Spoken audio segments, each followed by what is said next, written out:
It's not the fastest Ferrari. It's not the most expensive, but it might be the most dangerous one because it puts you, the driver, back in the cross. This is the 2026 Ferrari FS 290, a new chapter, written in carbon and turbocharged chaos. A smaller Ferrari's 2026 FS 290, yes, but not a soft one. Let's clear something up. This isn't a tamed-down GT. It's not a corporate-friendly hybrid crossover in a red suit.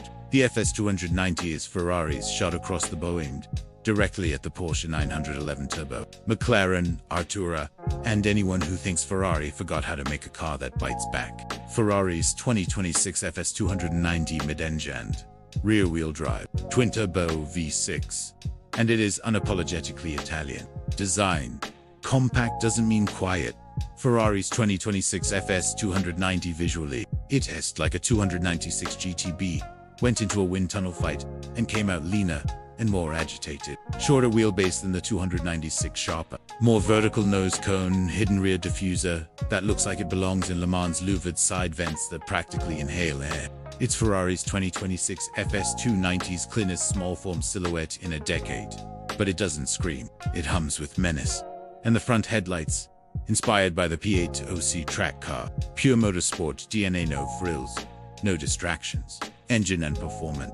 Welcome to the Fight Club. Underneath that sculpted carbon rear hatch lives a 3.0L twin-turbo V6, producing 620 horsepower and 520 pounds-ft of torque. Ferrari's 2026 FS 290 didn't want easy. They wanted alive, just raw combustion, turbo, hiss, and the kind of tail-happy attitude that rewards the skilled and humbles the cocky. That's 0 to 60 miles per hour in 2.9 seconds. And a top speed of 325 kilometers per hour. Not just fast. Every input you make, gas, brake, steering, gets an immediate, physical reply. But what really matters, how it delivers. The adaptive dampers do their best, but don't expect GT comfort. This is a weapon, not a couch. The exhaust is tuned to pop and crackle on downshifts, but never fake. Ferrari even routes some of it into the cabin because they want you to hear the violence. It dares you to make mistakes. The Ferrari's 2026 FS 290 uses a lightweight dual-clutch transmission, shorter gear ratios, and razor-sharp throttle mapping.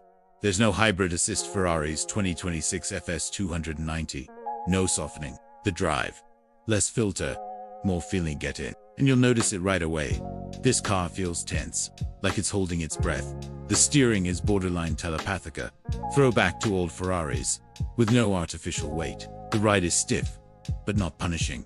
And the sound, somewhere between a baritone howl and a metal orchestra. Ferrari's message is clear. You're not here to scroll, you're here to drive. Cornering is brutal, grip is immense, and there's no nanny culture. Hair traction. Control is adjustable, not intrusive. It dares you to go faster. Interior. Focused, not flashy inside. You're in a cockpit, not a lounge. Minimalist dash. With a new horizontal display panel, no central touchscreen, you control everything via the wheel and HUD thin carbon bucket seats that hold you like a fighter jet harness. And if you can't, well, maybe buy something German. Red stitching and Alcantara used with surgical precision, no bling, no distraction. The FS 290's interior is all about intent. Everything you see is there for a reason. It's modern, yes, but rooted in analog spirit. Every grocery run is an event. Every stoplight is a stare down. Tech and safety. Just enough. Not too much. The FS 290 gives you the basics. Launch control, and that's the threat. Performance. Telemetry system. Ferrari just raised the bar in the junior supercar war. Optional track mode, HUD forward collision warning. But this isn't a car that's trying to save you. It's a car that assumes you can handle it. Real world living. Can you daily it? Short answer. Yes, but why would you? It just cares about you, the wheel, and what you're willing to do next. Would you pick the FS 290 over a 911 Turbo S? Or does Ferrari's entry level still feel too raw for the real world? They build them to test your limits. Drop your thoughts below. It's got decent visibility, a front trunk big enough for a duffel bag, and Bluetooth. So technically, it's livable. But emotionally, you'll feel like a lion in a dog park. And don't even think about speed bumps. This car isn't made to commute. It's made to remind you you're alive. Pricing. Ferrari without the millionaire tax. The 290 starts around $225,000 USD. Still Ferrari money, but for what you're getting, It's dangerously close to attainable for the elite enthusiast. Because now, Porsche buyers are asking questions, McLaren loyalists are double-taking. And Ferrari. Conclusion.